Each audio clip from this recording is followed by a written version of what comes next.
Right, before we start, obviously a massive thank you to Capo. Get online, they've got their new spring-summer collection out. Get yourself ready for your holidays. So big thank you again to the boys. Cheers, lads. And Jordan, we're back. How we doing, son? I'm all right, are you? No, not really. No, you don't look it. Depressed, about 40 at the minute. You've dropped out the playoffs, haven't you? Yeah, 9th.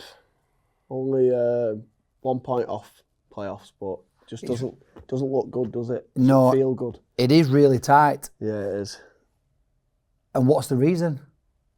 Is it the pairing? Is it because the pairing have split up, or? Well, they split us up and then they got us back, me and Rio. And it didn't work? Oh, you mean John Owen Byrne? No. You mean John Owen Byrne? I did do, yeah, but like... No, I don't think it is that. Well, both teams lost on Saturday. Oh, did Bury lose as well? They got beat off Vauxhall Corsa. It did they? Yeah. So is that their first loss? That must be first loss in about 10, isn't it? 12? Yeah, so I think Kev Ellison scored. No way. The second goal, yeah. Did he? he? About 40. He's older than me, I think. Him. Yeah, so he's back. But I think all Bury fans were calling him Voldemort all game, and he scored to make it 2-0 and just fucking fair play. Lapped it all up. Did he? Yeah, it's brilliant. At Bury as well? Yeah. Oh, no better place to score if you're getting abuse, is there? No. It was, it was funny watching that, but I was depressed anyway. What was score on Saturday then? 3-1, but it was never a 3-1 game. We should have took our chances early, and then it's a different game, innit? But it was like that when I watched you though. Yeah. Like you should have been 3 or 4-0 up at half time. That's down to me, innit? But well, to be honest, when I came to watch you, you didn't have any chances because Nah. you're the link-up guy, and then it goes wide, and you're not in the box. I agree. So like there is, you know, when you say like you don't score many, there is a little bit of that because you link up great, your link up plays great. And then I'm on the edge of the box. And then you're on the edge of the box. Yeah. So that might be, but you do stroll a lot, But don't then you? if I do. Yeah, I'll send you a video. I was watching you. I'll send that video. So you link up really good, and then you flick it through, and then you just stand and watch it. And I was thinking, fucking break your neck to get into the box because even if no one scores, it pops out to you. You're coming in on it. You're there. But you just watching it. Well, there was one the other day where, to be fair, I put, you know, the lad who's on loan from Huddersfield. Yeah, Luke Gaylor, yeah, fucking rapid him. Good so player, I put him through, and I can't catch him to get in the box. No. So then I'm just like you said, waddling to edge. But no, I actually didn't play that bad. But it just feels, you know, when you're not scoring and then you're losing as well. Yeah, it feels like you're having a stinker. But looking back, I didn't actually. You actually played all right. Did all right. And then you cheered yourself up though because Yeah. Sunday you sent me a picture of your golf. Yeah. You finished 3 over. 3 over. I missed. I was playing in a comp as well, around the 2 halves with you have like a 4-ball. So it was me and my mate Lauro, and we was class. Like I think we got the most points out of anyone, but Stanley and Ross let us down. Fucking useless. Fucking hell, Ross. I know. You know what I mean? If he's not perving at gym, he's messing up at golf. He'll be fuming with that. Stitched him. Yeah, what was I? Was 1 over on the 16th, missed a 6-foot birdie putt, and then going bogey. That must be your best round ever though, is it? Yeah, it was. Yeah, it was good. That is very good. Well done. I was sticking everything. I've not really been up to anything. Have you not? No, just, like I said, I had an absolute nightmare with my apartment with a leaky boiler. I had the guy who lives below me knocking on my door. Do you have to pay for that, or is it just like, fuck him? Probably. Unlucky. No, yeah, I think I'd have to pay for it, but it should really be the boiler guy's fault, so I'm trying to stick it on them. Yeah. Defo. I thought he was going to some private, members gaff. Private members gaff, swingers gaff. Yeah.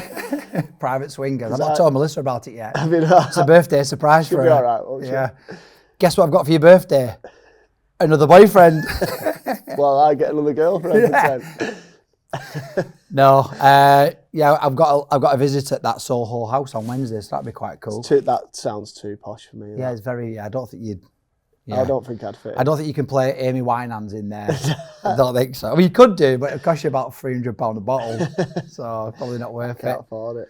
But yeah, let's talk about the guest. So he is a fellow striker. He was my strike partner for 6 games. Just for 6. Is that I think it might have been 7. 7. He was at Salford like 3 years and played 6 games. But yeah, well, we wanted Richie Allen, but his drivers forgot to pick him up. He's just Yeah, coming I his left own. him back in Preston. Thought, this is about me, this. You can stay there. But I, like just talking to him though, because I said to him, it was 10 years ago that I left Salford. And I said to him, how old are you now, pal? You're 29. 29. Like, fucking hell. So you're like 18, 19 then when you come to Salford. So He's gone through a journey himself as well. He went from being 25 to looking 50, and now he's back in the room. well, he explained it, yeah. Like he showed me a picture, and I thought it was his dad. It was actually him when he put on about 15 But my dad would be offended if he heard that. If Because he even saw he don't that look that picture. bad. And he's 47. So yeah, do you want to intro him? Yeah, the fucking boy. What can we say about him? Do you remember him when he come in at 18? Yeah. Sam Livesey. Everyone, by the way. Sam Livesey, welcome, pal. Thank you. Good to be here. What have you been up to? It has been a bit of a journey. When we get into it, Yeah. it's been a lot of like ups and downs. Oh, it's been And I bet crazy. even now at 29, it could have been so different, couldn't it? 100% split second decisions could really, I think, have changed my whole life just by maybe keeping my hands to myself at times. Keeping your temper to yourself. Yeah, definitely. With a just like think, crazy decision. Yeah, I think your temper was, and it's. Do you think that's the environment you were brought up in, or your mates who you socialised with, or what? Because you always had a fiery temper, like even when you come at that age. Yeah, I don't think I would have got as far without having that aggression because I just never sort of managed to control it. Yeah, you need some aggression. I had that don't much you? aggression as like a 13, 14-year-old. They couldn't live with me, like being aggressive and in your face, and I was throwing elbows about it in under 13s friendlies where no one else was doing that, and then I kind of just, no one really knew how to harness me. So I never really had someone guiding me or showing me how to use my aggression right. I'd flip out and get sent off. But during academy days, it was all friendlies, so there was no repercussions from getting sent off. Right. I'd get sent off in a game. I'd be playing the next game because they're all friendlies. They're not So competitive. you never learned the punishment. Not really, no. Do you know? This might be like a silly comment, but you know who you reminded me of? Not just like with your stature and the way you played, like your Not Johnny aggression. Vegas for it. No, Wayne Rooney. Yeah. Yeah. Do you know what I mean? Like you had that very much On the same. edge, Played on the aggressiveness, edge, yeah. Like you were that far away from either scoring a unbelievable goal or being sent off. Yeah. And I think if you could have controlled that, like what we spoke about, you'd have had a career in the game. Yeah, I think you might be right. Yeah, I think I probably would have done a lot better than I did. I remember you was only 18, but I was like a little bit scared of you. This lad is slightly unhinged. You know when you look into someone's eyes and you go, Yeah, there's nothing behind them. That's what it is. There's No. nothing behind there. not just there's nothing behind him, you think, he could snap any minute. This guy could snap. Yeah. But then, like, you'd be on the coach having a laugh, like, we'd all be buzzing, we'd all be messing about, and you'd still think he could just lamp me at any second. Are we having a laugh or is he getting pissed off? Yeah, even I don't know sometimes. Yeah, like, you all right, Sam? Yeah, are you still with us? That was a joke, that was a joke. I'm only kidding. Yeah. But yeah. I just don't get it, like, you did all right at Salford when you come in. I come in at first You and was flying. How did you come in, by the way? right, so I went to something called an exit trial. So when you leave an academy, they send you to like a game where there's like 80 lads. You all play like 30-minute games, just like other clubs can look at you. So you can, instead of dropping out the game, you might get picked up by a lower league side. So I played in Bradford when I got released from Preston and played all right. So then I got a phone call from a guy from Preston saying, Salford want to sign you. That's what I got told. Salford want to sign you. So I was like, fucking hell, sounds all right. Being a bit naive to non-league, there's a big hype around Salford at the time. It was huge. Like everyone was talking about it. The documentary just come out. So I thought, oh, this could be class, this. So I got a text message, meet at the AJ Bell Stadium, 11 o'clock Saturday. So I turn up and I thought, fucking hell, Salford Stadium's nice, isn't it? I thought, fucking hell, Gary Neville spent some rate money here. So I've pulled into the car park. I've gone into reception of these big doors. Reception girls there, who are you? I said, Sam Livesey, I'm here to sign for you. She's like, all right, changing room's down there, left. So I've walked in, sat down at changing rooms. I'm looking around. I'm in the Salford Red Devils fucking rugby stadium. In the changing room, I'm thinking they've all got tape round their heads, cauliflower ears and 2-inch studs. I'm thinking non-league's rough, but fuck me, I didn't know it was this rough. They're all about. We was on the Astro about. Yeah, on the They're all Astro. fucking huge. Yeah, I was thinking, what the fuck's going on here?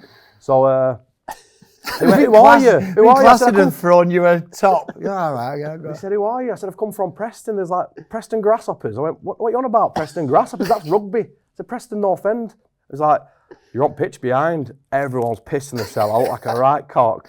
Anyway, I've gone onto the AstroTurf, and if you remember, I don't know if any of you were there. I don't know if it was like a trial. There were like 30 of us. I got told I was going to sign. There was like 30 of us on pitch. So I was like, what's going on here? And then I think they said the same thing to a few people, you know, to get them down. Because Clark, you remember Clarky, Luke Clark? Yeah. He was there. He was a class player, him, and he was on like a trial as well. So, but I knew him from Preston days because he was a bit older than me, but I was at Preston with him. So, yeah, we spent a couple of weeks just training with Salford, and then we played a game against, I think it might have been like Bolton under 21s or something.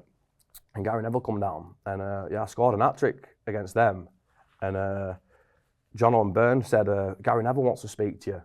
So I was like, yeah, didn't really, because I'm a Liverpool fan, it's not really, I won't like, he was like, oh, just be normal with him and stuff. Like, yeah, I'm fucking normal with everyone, you know what I mean? I can meet the Queen, I'd be fucking normal with her.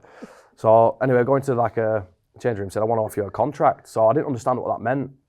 I was on an FA contract, so I don't know how many lads on Salford were, but if you get injured or whatever, you're still getting paid. So yeah, he offered me a 2-year contract. So yeah, I signed that and then got off to pre-season. I was flying. I don't know if you remember, but I think I scored. We played like Warrington, fucking few other teams. I was scoring every game in pre-season, and then Yeah, I remember. I was thinking, fucking hell. yeah, I was flying when I first come in, and then I'll be right back again.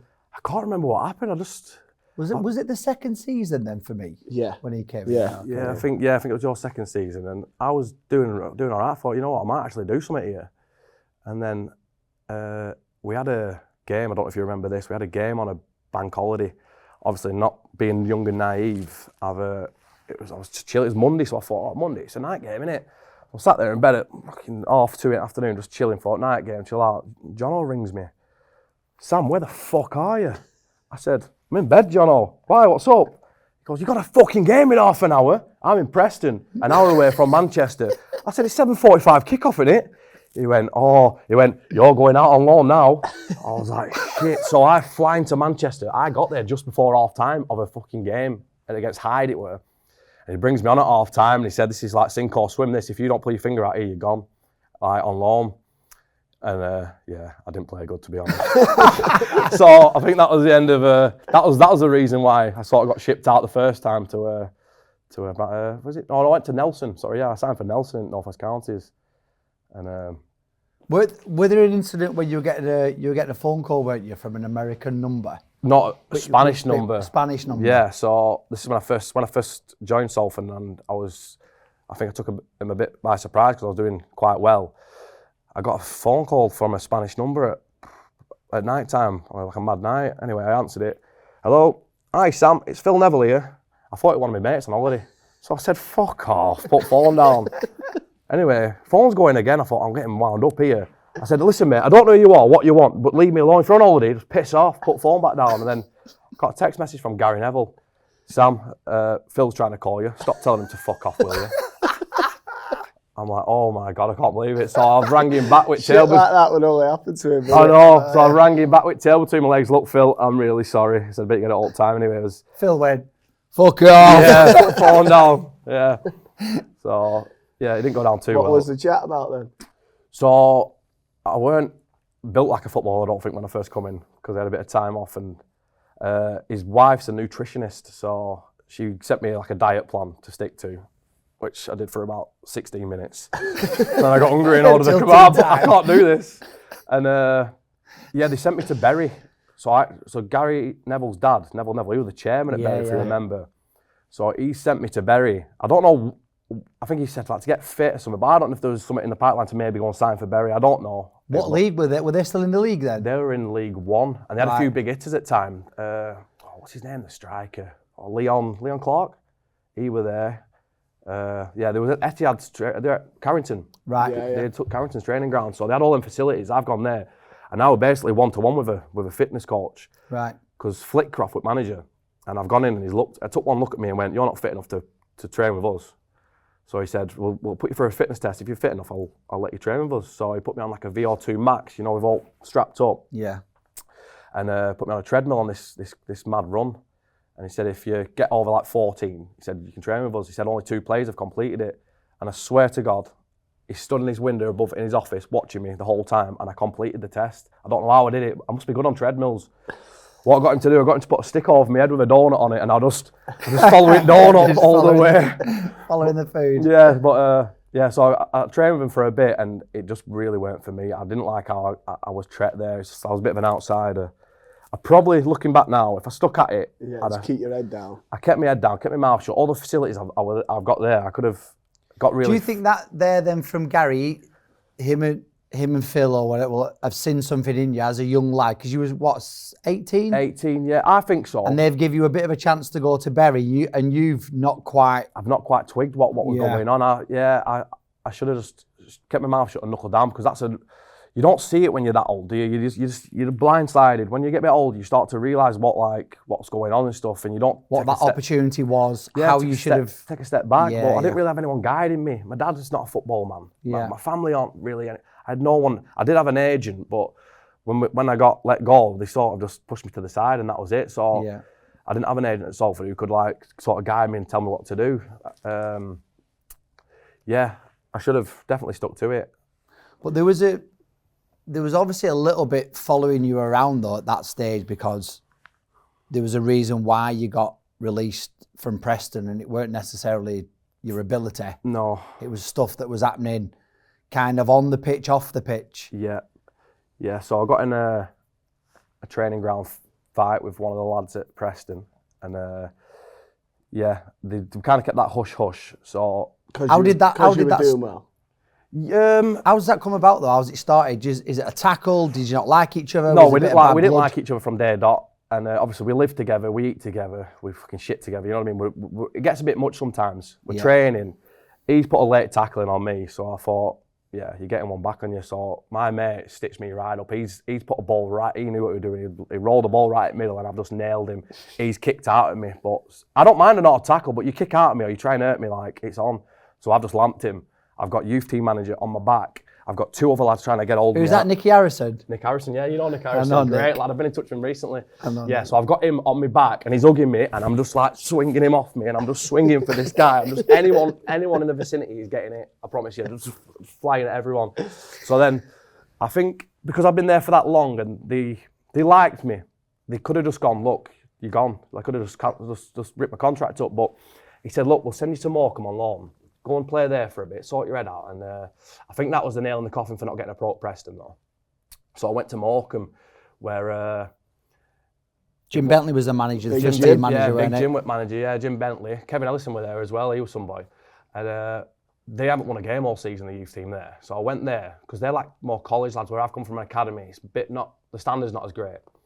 But the first game I scored an hat-trick, we beat Blackpool, and then I think we won 3-4 on the bounce, and I was scoring for fun. So Jim Bentley instantly took a liking to me, put his arm around me. And then I was training with the first team at Morecambe. And Morecambe would have been League 2, League 1 then? Yeah. League 2, they were in League 2, and there was a really good chance that I was going to start playing for him. And I actually think I was going to go into the first team full time, and I had one more game I was going to play for the youth team, and then I was going to make the step to the first team. So I'm playing Oldham away, and we're getting beat 7-2, and my head's gone massively. And I said to one of the lads, I'm taking someone with me here. He went, what do you mean taking someone with me? And then anyway, luckily for me, well, not luckily for me, I look at it the wrong way. I want to say, looking back now, it's not luckily for you. It's not the best decision, and this probably did cost me another professional contract at Morecambe. So the lad's gone right through back of me, kneed me up the arse, and there's a video online. I've put my arms up to ref. Ref said play on. I've seen him come past me. I've just lamped him in jaw, knocked him out. You've not just lamped him, you've knocked him off his feet like he's clean out for about 5 minutes. Yeah, it weren't good. And then it went off, didn't it? Yeah, it all went off. His dad, his brothers ran on the pitch. I'm trying to fight with them. The physios come on the pitch, and because I was a bit of a cocky bastard. I said to physio, I think you need to look at my hand, mate. I think I've done something to it. So that sent him off. He's just going mental. Everyone's trying to get to me. It was like a proper kick-off. And then, that was that. And that's where probably Morecambe have gone. Loose. I mean, he's a bit of a loose cannon. He's not for us. But you know what? Remember back to it, I think I was still there. I were still there. They kept me on after that. It wasn't that the nail in the coffin. It was the incident at the first team game with Preston, where Preston played Fleetwood away the first team, and because I was still linked to the club, I've got tickets through the club, but they've given me tickets for the players' lounge in Fleetwood, not for our away stand. So, and who's this? Preston? Preston, yeah. This is for Preston. So me and my 4 of my mates, I've got tickets for us because they all sold out at Fleetwood away. It was like 2,500 Preston fans in the stand behind the net, but we was in the players' lounge on the home stand, if you know what I mean, at Fleetwood. Yeah. So all my boys are like, oh, let's go to the other stand, let's go to the other stand. And I was like, fuck's sake. And I've had a few beers as well, which that's not professional. I shouldn't have done that because obviously I was in the environment of, I was still a Preston player at the end of the day. A football ground as well, and people still see me, even though I wasn't a first team player.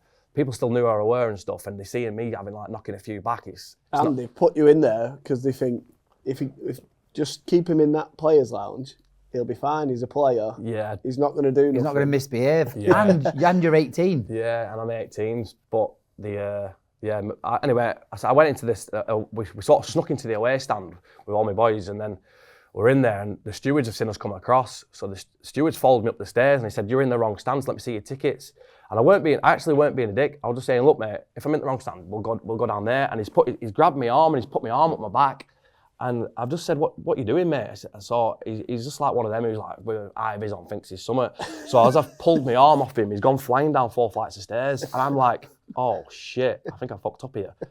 Then about 6... At that moment, he knew he'd fucked up. I knew I fucked up because I seen 6 police officers running towards me with batons out and pepper spray. And obviously, the woman hit me with a baton. I've put my arm out. They're all coming at me. There is a video of it.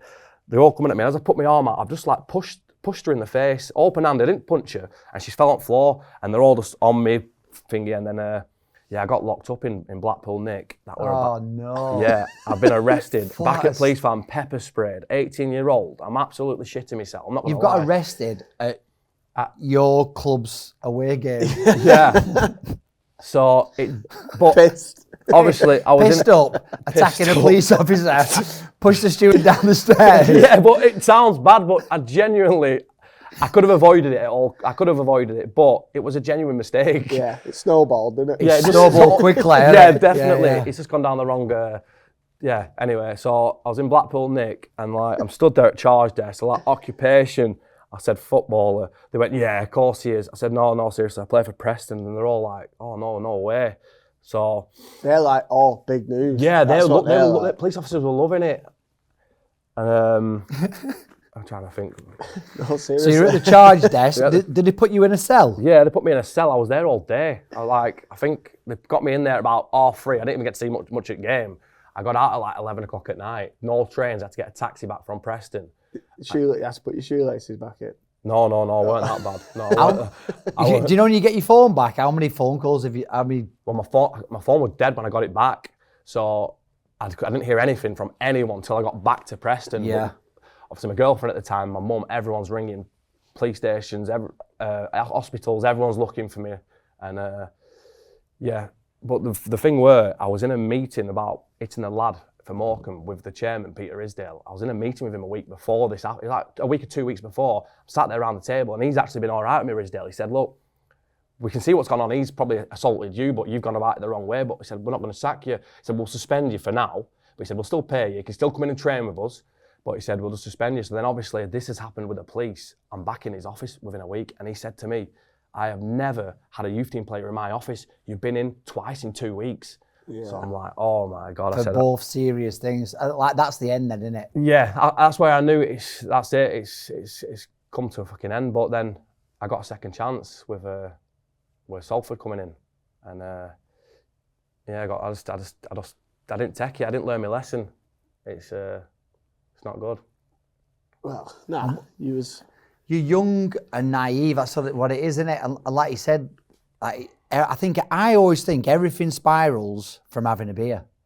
Yeah, definitely. 100%. If I stay away from beer, my life's good. I start drinking a beer, and you know what? I'm funny at first pint, second pint I'm funny, third pint I start to be a bit of a dick, and then like you said, my eyes go a bit funny, and I don't know if I'm going to hit someone or fucking, you know what I mean? Can get a bit. Yeah. But I'm not the best to be around when I'm steaming, so I've just tried staying away from it recently, and it's actually working for me. My life's going a little bit better. So talk about what it was. Hang on, our changing room didn't help that, did it? No. No, I was going to say, you lot did not help me at all. Salford for me were like a 2-year fucking stag do. To be fair, we didn't know what you were like though when you came in. If someone would have said, lads, keep beer away from this lad, it's a bit of a loose cannon, we might have known, but you're coming into the wrong environment now when you come to Salford. Yeah, but I did love it. Like, Edward Ciderhands, I was like 18-year-old, and he's fucking duct taping 2 2-litre bottles of cider to my hands.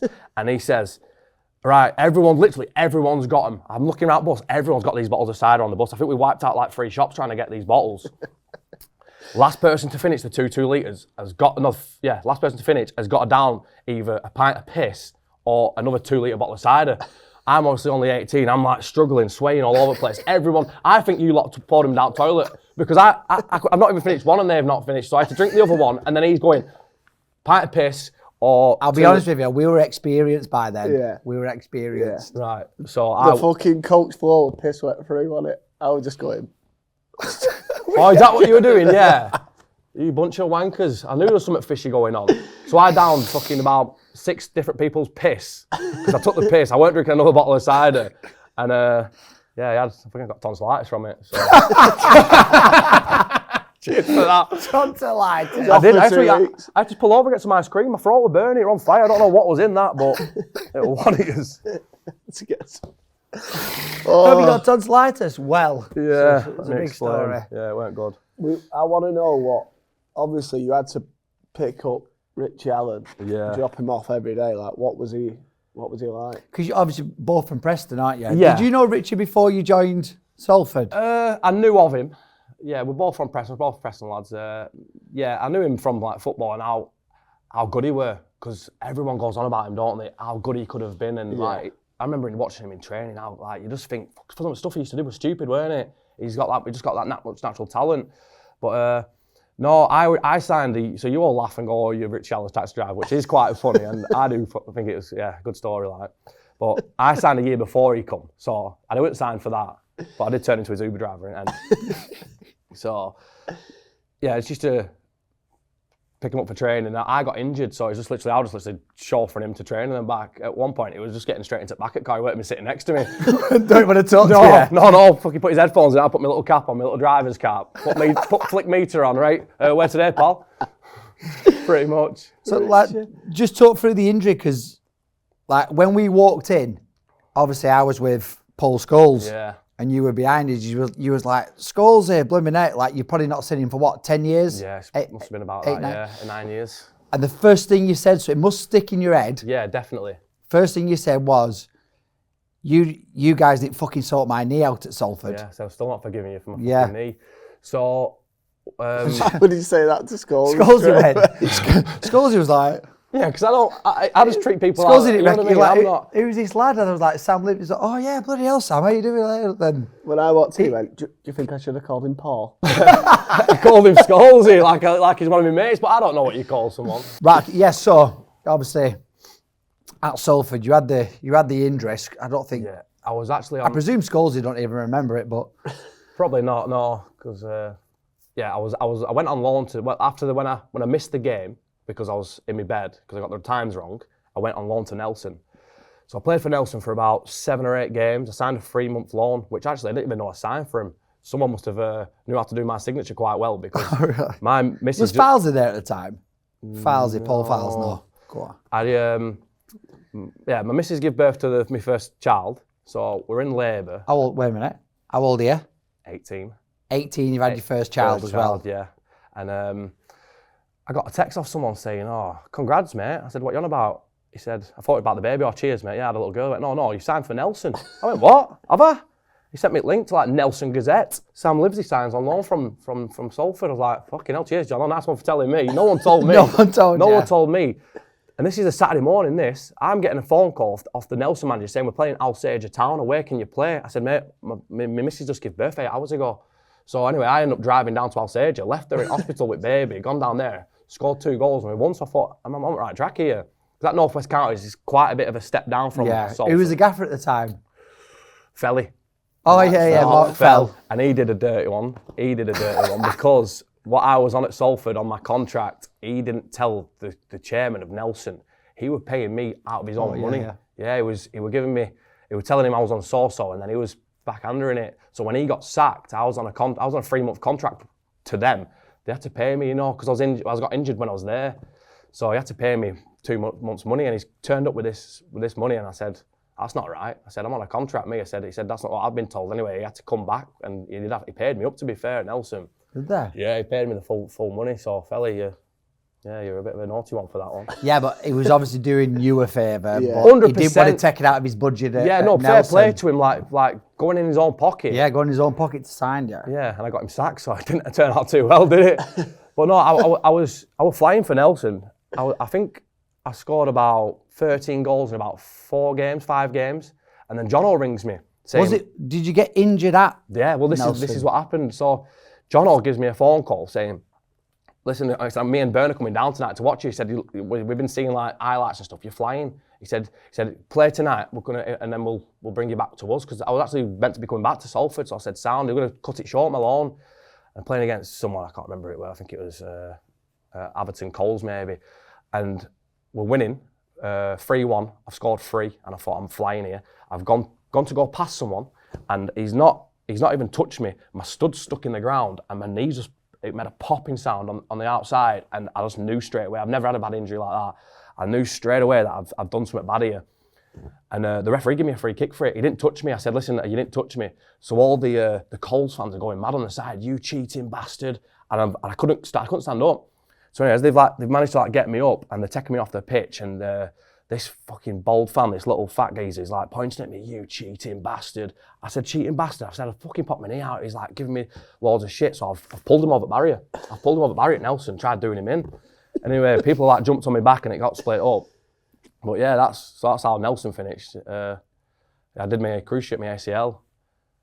And then... But you didn't know for ages though, did you not? No, because I thought Salford were going to get me a scan and stuff. I just got left on my own to go and sort it, so I had to pay for my own scan. That took a while. Come back, it was my ACL, so then I went to...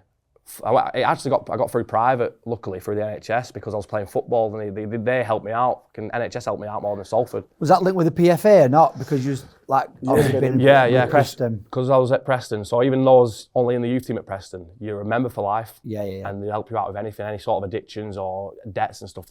They still help you. So yeah, they sort of pushed it through for me. I got my ACL reconstructed, and I actually come back, and I was quite surprised. My leg was fine.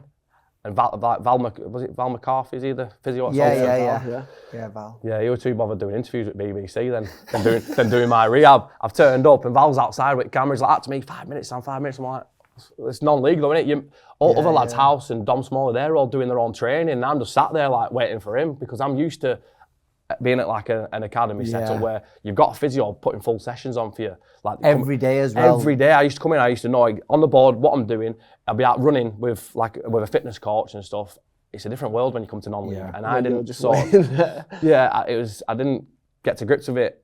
And I probably didn't the whole 2 years. I just treat it as a bit of a fucking holiday. If you want to piss about, they'll let you piss about, but they'll just get rid of you. Yeah. So you've got I think that's the thing, the more you put into it, the more you can get out of it. If you see it as a jolly and you give 100%, then you get that back, don't you? And but you'll only realise that now you're 29 rather than when you were 18, That's 19. exactly what I said to you on the phone, isn't it? Yeah, definitely. If you knew what you knew now. 100%. Because in non-league, obviously we was only training like a Tuesday. If we didn't have a game Tuesday, Thursday, Saturday, weren't it? So they expect you to get yourself fit in the week. We're not going to training to do running. We're doing shape, bit of passing, you know what I mean? We're not doing bleep tests and stuff. You're meant to be fit. They expect you to get fit on your own, and I weren't doing that. So when I've come in, I was off the pace massively. I think that's the thing for non-league. It's great for some lads who have that self-motivation. Yeah. Who can get up on a Monday, think, right, okay, I'm in the gym for 10, whatever, and they can go to work, or even like go work and they'll go to the gym and running or whatever. If you've not got that self-motivation, or you've never been used to it because you've been at a pro club and it's there for you, and you literally come in Monday, that's your job, innit? You've got to do it. And that's where I think the lads really struggle who don't have that self-motivation. It's adapting from full-time football to part-time football. At 18. At 18, where I've been I was full-time from 14 with Preston. I got took out of school because I was a bit naughty at school and Preston didn't want me to get excluded. Preston took me in full-time, so I was in and around the first team from 14, training every day. I used to go to school on a Friday afternoon and sometimes I wouldn't even go there. I'd just put my uniform on in training ground and get bus home. And then Graham Alexander got wind of it and he seen me at the bus stop and he said, "Get in this car now." I'm like, Graham Alexander's taking me to school. I'm buzzing, texting all lads at school, and I've turned up with him. Graham Alexander. Did he take you to school? Yeah, he took me to school because I weren't going to school. School must have rang him, and he was like, "No, I'm taking you to school." So, yeah, that was a good day. But he proper took me under his wing at Preston. Massively. He's meant to be a great guy, Graham. Him and Chris Laketti are the two greatest guys I've met in football, for me personally. They took me in at 14, full time with them, and I was miles off playing for the youth team, but I was miles ahead of my age group, if that makes sense. So I was playing like 15, 16s at 14, where these lads are 18s. So, but he knew how much it meant to me because I was a Preston fan, and people in the academy, they didn't understand. That's Graham Alexander. I've been paying my money every week to follow him around the country, watching Preston play. You know what I mean? He's a legend, Chris Laketti as well. Played like 350 games from us. That's what I mean. Is they didn't understand what it meant to wear that badge. And they might think it's cringy, some of the lads, but I didn't care. That was my team. That was who I wanted to play for. So anything he told me to do, I'd have ran through a brick wall literally if he told me to. And he knew that. So he put a lot of time and effort into me. He actually started playing me as a winger, Grezza, and then he had me had me my debut for the youth team at 14, which I think I was one of the youngest to ever in the 18s. And he brought me on. It's the only time it's ever happened to me. It's the most embarrassing thing. I don't know if it's ever happened to you two, but he brought me on at second half at like 60th minute.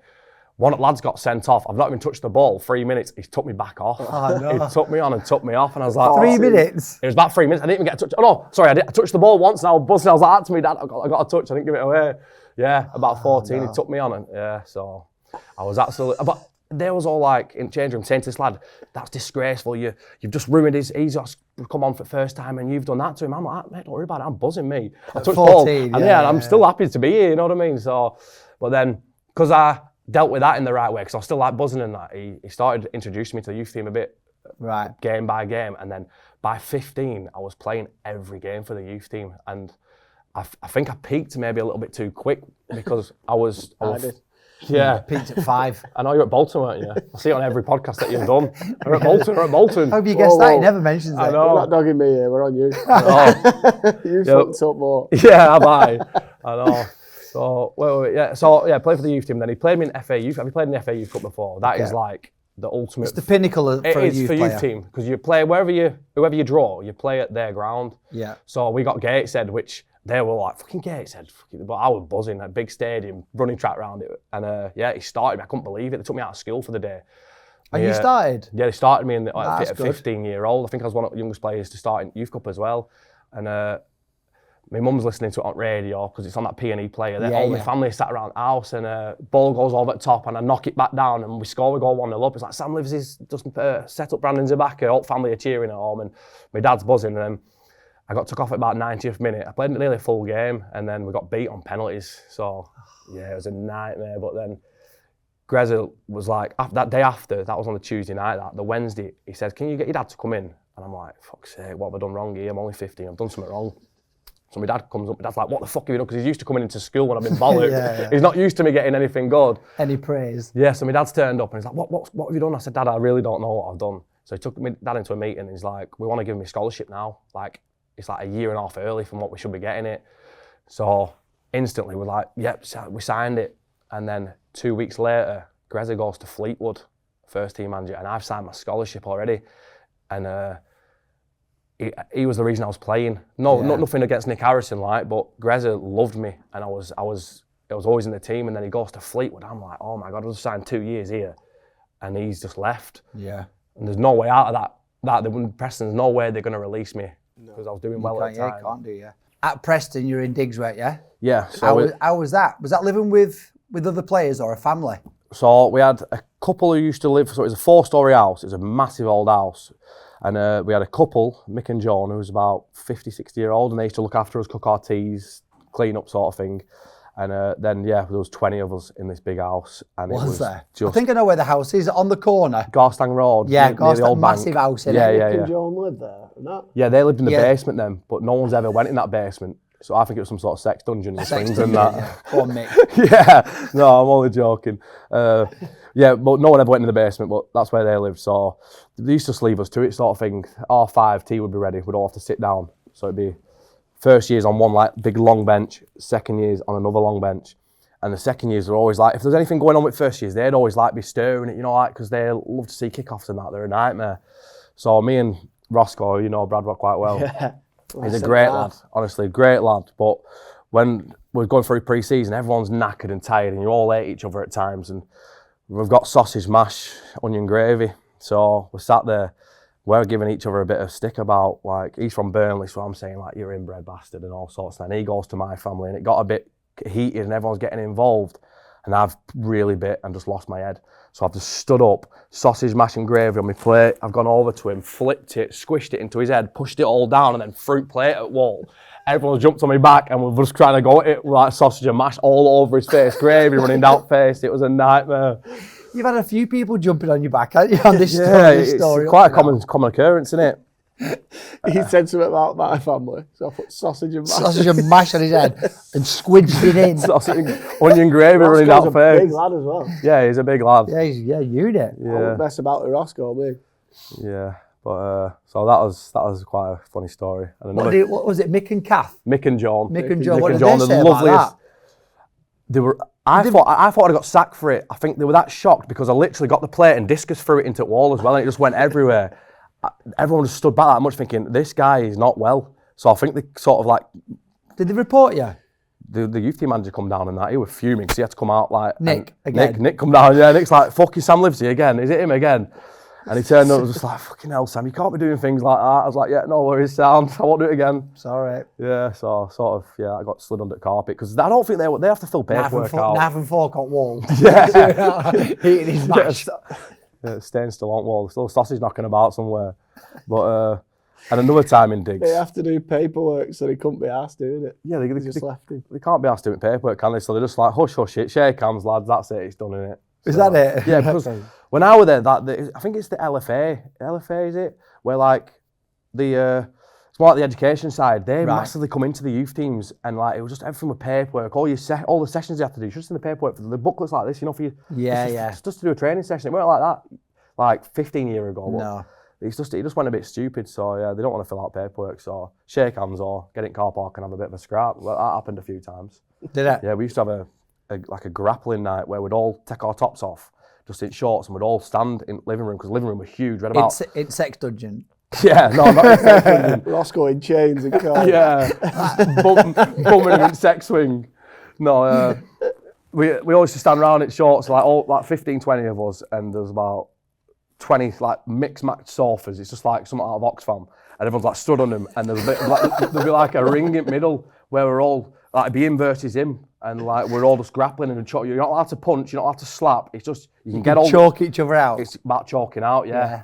And I think I was champion for 2 years while I was there. But then I got this one lad who didn't want to do it, and it was a bit bad really because he didn't not force him to do it. He got involved but I sort of put him to sleep, and everyone were really angry with me, like, why have you done that to him? I was like, well, it's part of the game, innit? But you didn't. So I was like, right, you can do me then. So I just sat there, and one of the lads got behind me and just sent me asleep, like my eyes were rolling back in my head. And that was like my punishment for doing it to him. But what was your punishment?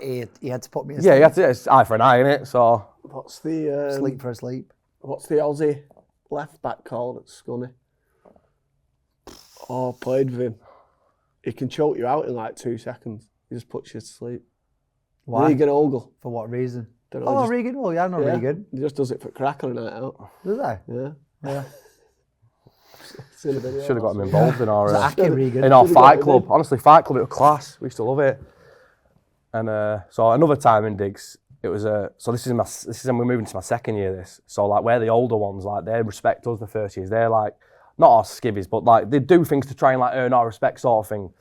So like jail. yeah, not anything you needed. They'd help you out, and that they always wanted to be like accommodating. It was good because that's what we were like in our first years. And it's Friday night, so it's Friday at training, and the manager says, "Look, lads, we're off tomorrow." So what he said, "Go to dinner or something, go and do something." And my mum and dad were going out for the night, like weren't coming back. So I said to the manager, I said, "Well, can we come to mine and get pizzas and that?" Because it's quite close to Diggs, because I was living in Preston, even though Diggs were in Preston. Right.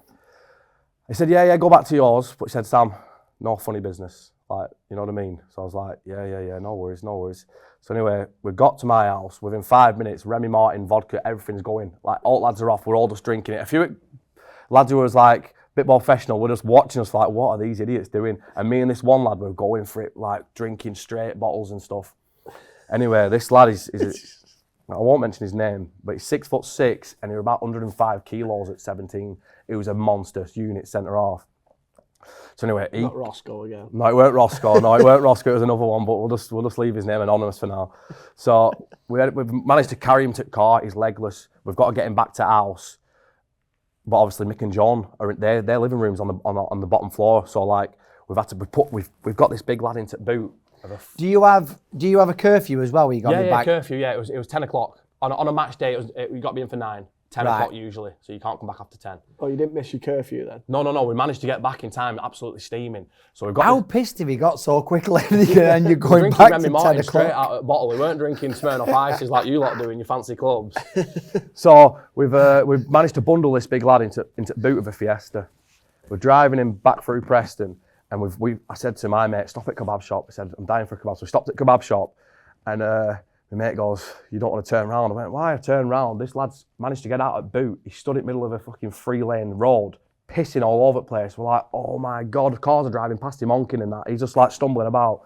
So we got him back into the car. We're putting him on back seat this time. We put him on back seats and put child locks on so he couldn't get out. And he's a big orangutan. So anyway, we drove him back to Diggs, and their front room of Mick and John, they live downstairs, but their front room's at the front of the house, so they can see who comes and goes. So what we've done, because we have to go, the door goes past the living room, and they always have that open to see like who's coming in and out. So I said to the lads, "Look, the living room window opens outwards, so what we have to get him through the front room window." So we opened car, 6 of us have got him, and he weighs a fucking ton. We've managed to lift him through the window. We've like chucked him through. TVs fell off fucking side. He's hit his head. Anyway, we've all come back round. "Are you Mick? You all right? Yeah, not too bad. Are you John? Hope your night's going all right." He's led on sofa. We've managed to pull him upstairs by his legs, and he's somehow got some chips in his mouth. He's coming up the stairs backwards, head on every step. He's throwing chips up. Anyway, we've managed to get him into, because I shared a room with him at the time. Oh no. So we've got him into the room, and I'm steaming my cell. So I weren't in no fit state to look after anyone, but he needed looking after because I was quite worried about him. So we've like put him on the floor, and I've got one at first years who was like one of my mates. I said, "Look, he weren't drinking, so I said, you're gonna have to watch him." I said, "Because I'm worried he might throw up or choke on his own sick. You're gonna have to watch him for us." He was like, "Yeah, no worries, I'll do that for you, Sam." I was like, buzzing. Sound. So I've gone to sleep, and I've woke up. This lad sat at the end of my bed. I've woke up about 6 in the morning with the fucking worst smell. I went, "What the fuck is that?" My head's banging. This lad's not been to sleep. He sat there, edge of my bed, red-eyed to shit, looked at me, went, "He shit himself 3 times." I looked on the floor. No way. There's cow pats all over the room. He's just been walking around, shitting, but he's been rolling in it. He's just covered head to toe in shit. I'm like, "Oh my God." So I've shook the lad and I've woke him up, and I said, "Mate," I said, "you've shit yourself." He goes, "Oh no, not again." So I don't think it was the first time. He just climbed straight back in bed though, because he was fucked. He's got back in bed and this young lad's been awake all night as well. All night, just watching him red-eyed to shit on the end of my bed, like just watching this guy walk around shit himself because I asked him to. So and then we have to go and watch the first team games on a Saturday. We have to go and sit next to the dugout. Obviously, this lad's just shit himself. 20 lads know about it, and everyone's just on first team game going, "Shitty ass," and this lad's he weren't in a good way, let's put it that way. God. I had to actually move out. He cleaned it up. I rented a carpet cleaner, that vac stuff, and for the life of me, you couldn't get rid of the smell. You could just smell it. so I had to move home. So from the last like 4 months of my scholarship, You had to move on because of it. It was that bad. Yeah, honestly. Stunk that bad. In the corridors and stuff of the house, it was horrendous, horrific. Mick and Joan still not know to this day. I think she's nose blind because she came in and went, I can't smell anything, love, it smells fine to me. Nose blind. Nose blind, I'm telling you. Yeah. Fucking Joan. Yeah, Mick and Joan, what a couple they were. It's great, belter. Have you got a third one from the digs? What was the other one? Oh yeah, moving his car, right, yeah. So, a lad called Harry, who just passed his driving test, and his grandma's friend donated a car to him for his first car. It was a Renault 5, not a turbo, but like a 1987 Renault 5, like the smallest little thing you've ever seen. And he was that embarrassed, he didn't want to park it in our car park, because we didn't have nice cars, but we had like Corsas and stuff, not Renault 5s. But honestly, it's probably worth more than our cars. But he didn't want to leave it in the car park, so he used to park it around the street. Anyway, he's fell asleep, and I've said to the lads, I've rounded all the lads together because they're tiny. I've got like 8 lads, said, listen, just follow me, we're going to do something. Anyway, they've all followed me out to where he's parked his car. 2 lads on each wheel arch. We've picked the car up off the floor and we've carried it about 25 foot into a church car park and put it behind a tree. You managed to carry the car? Pick the car up off the floor. They're only Renault 5s, but we've all got it and we've managed to get it right back of a tree. We've left it there. Anyway, I've gone in and I've shook him, gone, Harry. So we go to Sainsbury's in your car, because we always used to chip in, it was like £2, but you can pay for your own shopping, obviously on apprenticeship wage. So we all chipped in £2, and we knew what was happening, so we're filming him. We've come round the corner, he goes, oh no, my car's been nicked. Where is it? I left it here, I swear I left it here. So he's on phone to the police, and we're like, we're going to have to tell him now, because he's ringing police about it. So like, Harry, it's over there. He goes, how have you moved that? I've got my keys in my pocket. And we told him, he couldn't believe it. I didn't know a Renault 5 were that small. 5. Yeah, they're not big. Have you not? No, they're that mini size. Like Are they? It's not worse when someone says, you can have this car. You're like, Thanks. I don't want it. I don't want it. It's fucking been handed that to me. Right, before we round it up, I know you've got a couple of stories about me. Yeah. I can't think which ones they are. Well, I don't mind you taking the piss out of me. Yeah, so that's all right. We took the piss out of me for long enough. It is your podcast. Yeah, so when I was at Salford, obviously you was, I wouldn't say you're big time, but you're very confident and you like the banter and stuff. Time. Yeah, you were a big time cunt. Come on, let's just be serious. Seds, you're a big time bastard. That were. And I remember, you know what, I did actually nick something from your banter. So you used to come in change room, you'd be the last one in, you go, lads, stop panicking, I'm here. And I love that. I always do that one now. Lads, I'm here, stop panicking, I'm here. Or number 9 shirts over there, you go, what you got that for? Give it over here. So yeah. Do you know what though? Like it's just a laugh in it. It's just taking piss. Like, I see that now. But I used to think, what a dick. I'm not gonna lie, but when you get a bit older, you see it is really funny. It's good banter. You're not giving. I've been using this year when I've been up bench. I'd be like, lads. Used to do that all the time as well. What do we do now? What do we do here? Where do we go? Yeah. Just going back to that, you never got a scan or got help on your knee. No. And it weren't just you who did. House and happened the exact. No, me as well. Did you do yours? So the start of the second season, obviously, the first season I'd had a really good season. The second season, I did my knee, and I kept saying to John and Bernard, fucking it's sore, like it's hurting. No one would pay for a scan. I was out for 3 months, came back, straight away it was sore again in the game, ended up having a scan. I'd done my medial. All right. So I don't know if you remember that second season, I didn't play for the first 6 months. Yeah. I came back when the first semi-final, was it? Came back in the FA Cup where we got beat. That was my first game back. But it was like December though. It was after Christmas or something. Yeah. Yeah. So a big chunk of that season when you were there, I didn't play. Yeah, you missed it as well. Wandering around being big time money. So that probably emphasised it a little bit because I was pissed off. Yeah, but you feel like you're not involved as much because you're not involved in the team, so you've got to try and get a bit more involved in banter, aren't you? Yeah, I get that. I'm not making excuses for myself, but I am. No, I get that. But I remember one, so you was in change rooms, and like I said, I weren't in the best of shape, so you was in good shape to be fair, and you did that butler in the buff, and like you're saying, yeah, fucking hell, easy, £400 for 2 hours work last night. I said to Seds, Seds, how do I do that? He went, for a start, not looking like that. So you look like you swallowed a space opera. I'm like, yeah, cheers, nice one. Last time I talked to him. Sorry. Yeah, it's all right. No, it's all good fun. And then another time, You forget that they're only 19 Yeah, as well. you Don't you? do. It's on the edge of 18. It's on the edge of bullying, isn't it? no, it's not. It's not. It's a good job I didn't have a drink in me though, because I probably would have tried taking your head off. Probably chid me. I know. And another time on bus, this is going back to Richie Allen. This is a great story. So we're playing somewhere. We're all steaming on way home, and we're bantering him a little bit, and he said to Richie, he said, Richie, why do you want to get home so quick? You got to get back on your BMX. And he went, Seds, mate, you drive a Jeep Cherokee. I don't know where it's The whole bus just erupted. It was hilarious. I don't remember. I remember laughing at that, but I can't remember what the actual. I can't remember the argument was. fully, but I just remember it when you drive a Jeep Cherokee, mate. It was brilliant. You and Richie didn't really see eye to eye, did you? I don't know. I never felt like I didn't get on with it. I feel like it's the strikers you didn't really get on with. Like, I don't know, it's like you just bantered the strikers. I don't know if that's just because like we was all strikers and you like bantering us more, but I just seem to think that it was more, any striker was getting it in the neck of it off you. I'll be honest with you. Like, looking back, I was injured. I was 36. Yeah. And knew I was kind of coming to the end. Did not give. Not that I didn't give a shit.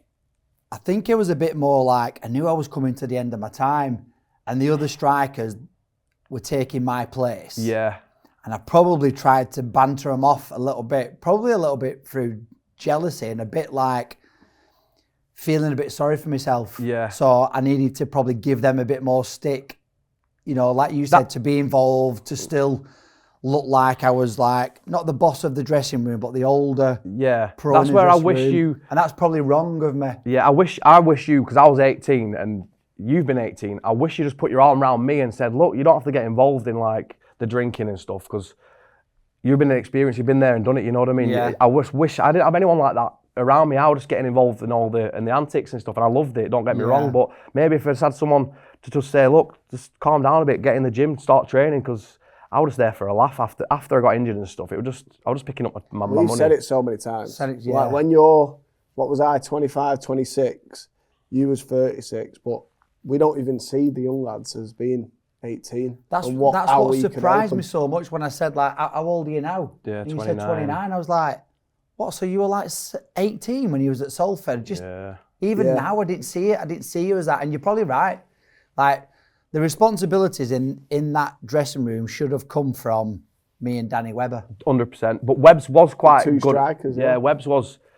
He wasn't involved as much in the banter, Webbs, was he? He just went about his business.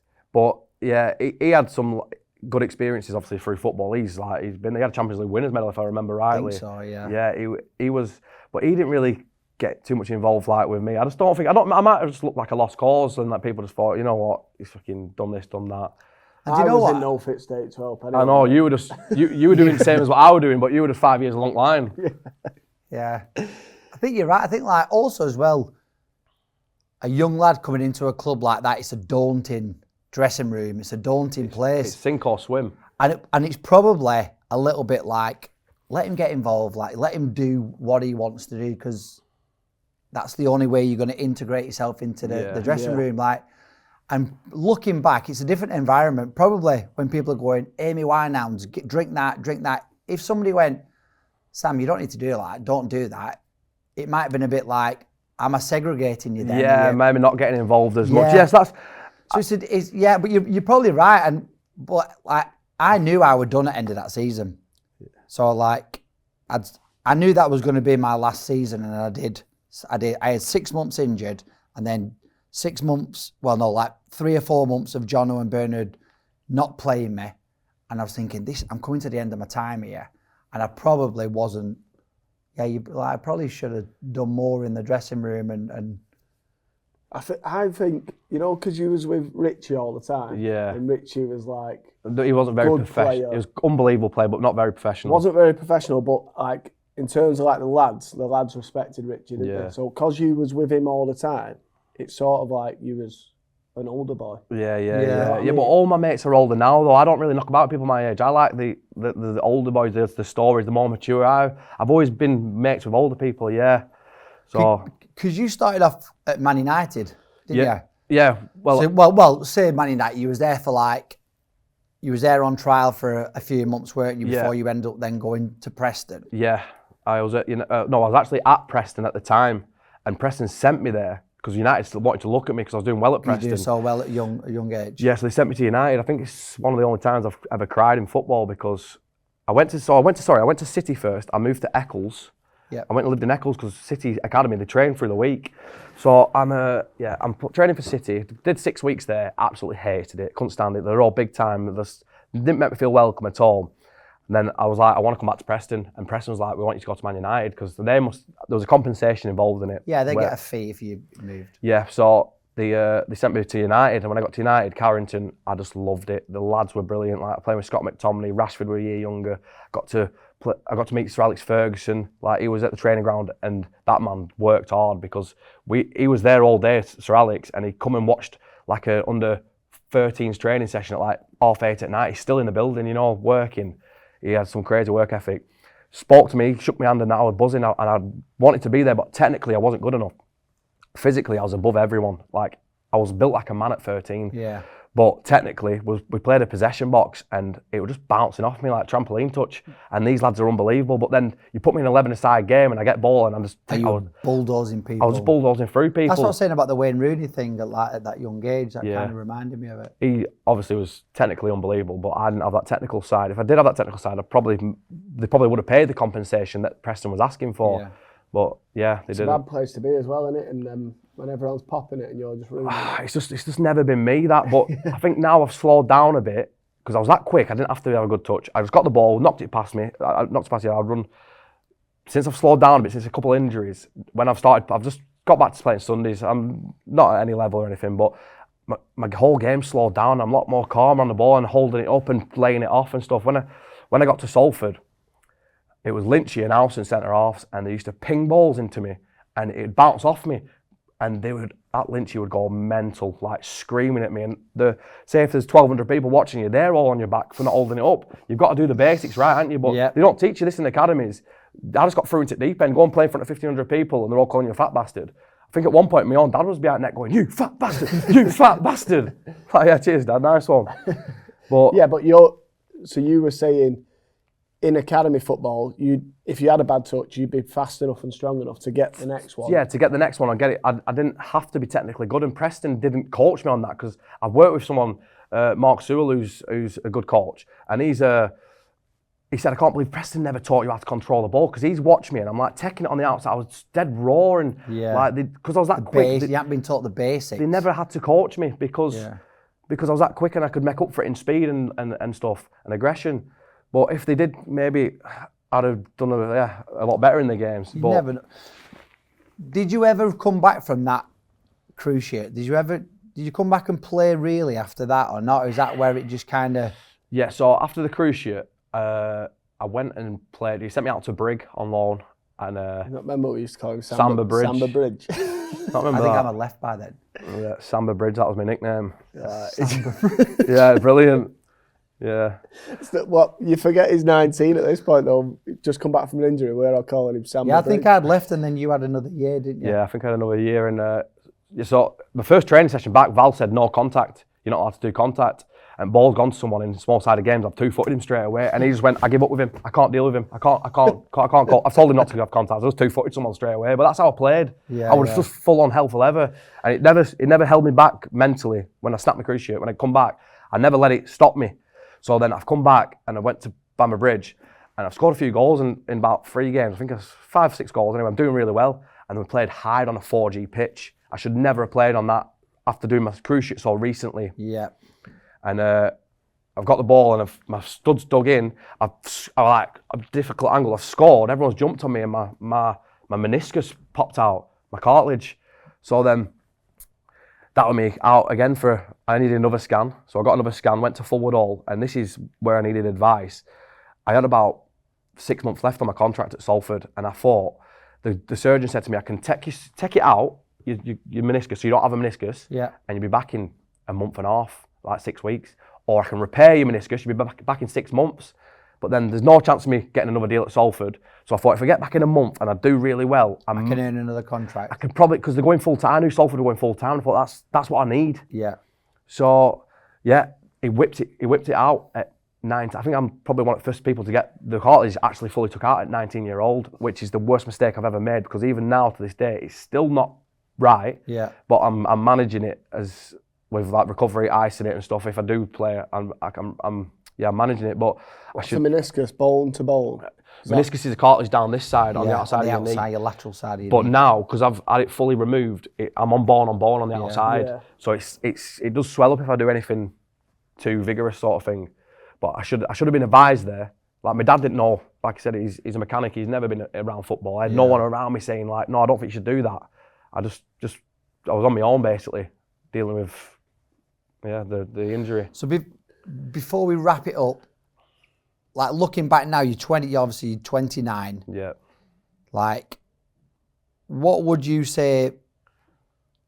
Like, you can't really, I suppose, like you can only give advice on what you know. But looking back to any young footballers who were kind of hot-headed, like you were, played on the edge, aggression, like what regrets have you got that you would change if you had a time machine? I wish I went back to my youth team days and they let me go out to a building site for 2 weeks and did a real job and pour concrete and stuff and just, you see the real world. I weren't happy playing full-time football. For some reason, I had a chip on my shoulder. I was finishing training at 12:30 and just dicking about, and where I could have, I just didn't grasp what the real world was. I thought this is easy. I thought this is what it's going to be like forever. But then when you get released, you're like, fucking hell, it's tough in the real world, getting a job and going to work every day and doing that. And the transition was hard for me. So I took it for granted, mate. Took it massively for granted, yeah, what I had. And just think now, like finishing training at 12:30. Imagine if you'd have just had in your head, I'm going to finish at 2:30 every day and I'm going to do a little bit extra, whether that's in the gym or free kicks Josh or Brownell, penalties or... Josh Brownell, who was a year above me, who's still playing now, he was one of the best players I played with.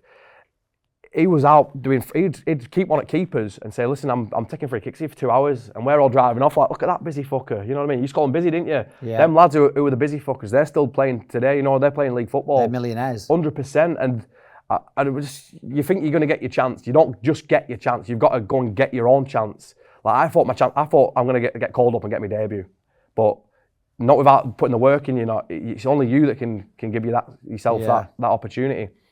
But my son is started playing now. He's 7-year-old and he's nothing like me. He's not got any pace, but he's ball-footed and he's horrible like me. He's with the tackles, but other parents are pushing to get the kids in academies. I'm not bothered. Because if they're good enough, they get picked up at like, if he gets like 15, 16, he'll get picked up if he's good enough. Yeah. There's no pressure on, like, I don't want to put any pressure on him. I just want him to enjoy his football, get to like 15, 16. And if he wants to do that, then fair enough. If he wants to come and work with me, I couldn't care less. My mum always said it to me, if you're a bin man or a footballer, I don't care. As long as you're happy, I love you. And I always thought, shut up, mum, you don't want me to be a bin man. But it's about, you just want your kids to be happy in life, don't you? You don't. Yeah. She was fully like that. She didn't put any pressure on it at all. If it's going to happen, it's going to happen. So that's what I'd say to the kids now. If you're playing football, don't be desperate to get into an academy, because if you're good enough, it'll come. Just enjoy your football. I wish I enjoyed it a bit more. And also as well, like, realise where you are in life and the opportunity that you've got. And like you say, don't take it for granted. Yeah. And because I would have loved to have been at Preston at 16. And it's like, you know, if you look back now, like you said, it's the best job in the world. How many times have I said it? It's the best job in the world. 100%. Put your all into it. And if it doesn't quite work out, at least you're not sat here now thinking, what could have been? What could I have done? Like, yeah, you really need to realise where you are in that moment of your life. And like it's a great point, Sam, to be fair. Like, it'd be great if you could just take them lads out of that academy and just go, go and work in a building site, go and be a labourer for a week. Yeah. Just be horrible for 2 weeks. Yeah, and then come back to training and tell me how crap it is. Yeah, because all my life I got told I was going to be a footballer. You're going to be a footballer. You're going to be, like, from about 14, because I was doing really well. Everyone was telling me, I used to go, when I was at school, I weren't asked. The teachers were going like, come on, you got to do this. I said, listen, miss, I don't need to. I'm going to be a footballer. They must be laughing their dicks off now. I'm on a building site. But I weren't cocky with it, but I believed I was going to be. And then the day comes where you're getting released and it's like, what do I do now? That transition is so hard. Yeah. I probably had 50 jobs. I got sacked from the same parcel company about 7 times because, we used to work for Yodel, and the first time I worked for Yodel, They sent me out in a van. Never drove a van before. He gave me a long wheelbase sprint around Lancaster City Centre. I think I hit every bollard in the centre. There weren't a straight panel. Turning corners. Yeah, but I didn't realise how wide it were at back. It was like turning the ship. So every single bollard, the panels were marked up and that. And I was sat in a lay-by crying to my mum. I was literally crying on my phone going, Mum, I can't do this job. I'm going to have to quit. I've only been doing it about 4 hours. It's tough, innit? It's tough. But mate, like, I hope these kind of like talking about it, I hope it like helps somebody else. Yeah, 100%. And I'd love to go into a youth team and sort of share my story. I don't think I did anything in the football game, which I didn't. I had a chance and I pissed it up the wall. But I've got a lot of experiences and I've got lots of things I'd like to share with like a youth team, because I think I might get through to people, because I was one of them. I weren't one of them like busy fuckers. I was one of boys and like dicking about and that. But I was a decent player. But I'd like to come to the youth team, and I think they just understand me, because I'm not there. I reckon it's worth you reaching out to Nick. Yeah, I've spoken to him recently. Yeah, speak to Nick and just say like, let me come in for half an hour and just like speak to the lads. Yeah, I think it would be good, and they might pay me, Nick, and I'll.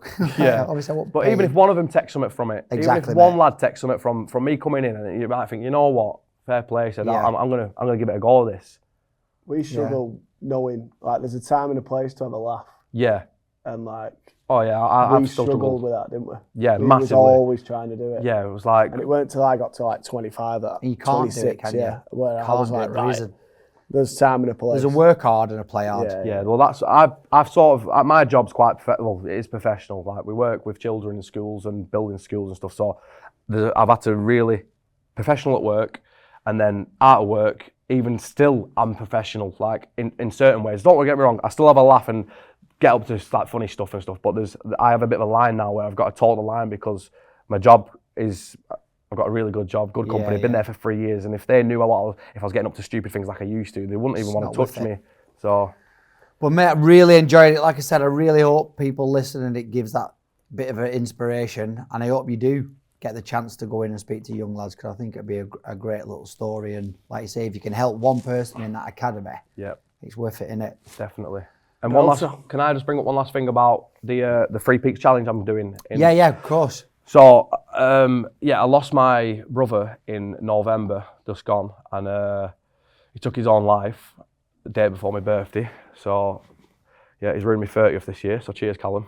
But, we're raising money for the charity Mind. We're doing the Three Peaks on the 21st of March. So we're doing Ben Nevis on the 21st. We're doing Scarfell on the 22nd, the Saturday, and Snowdon on the 23rd or 22nd, that's a Sunday. So we're starting at 10 o'clock. There's a big page online. If you type in Sam Livesey, Just Giving, there's a page on there. Don't worry, it doesn't go straight into my bank account, it goes straight to the charity. And we're trying to raise as much money as we can. And if anyone wants to come and join in on the walks, if anyone struggles with mental health and they want a day out, message me. I'll get you transport somehow, because we've got a lot of family coming up, and you can come and join us on the way. Perfect. So, well done, mate. Good luck with that. We'll put that on our finger as well. We'll contribute as well, mate. I really appreciate it. Thanks, Sam. Mate, absolute pleasure. Great to see you again, buddy. What's up, man?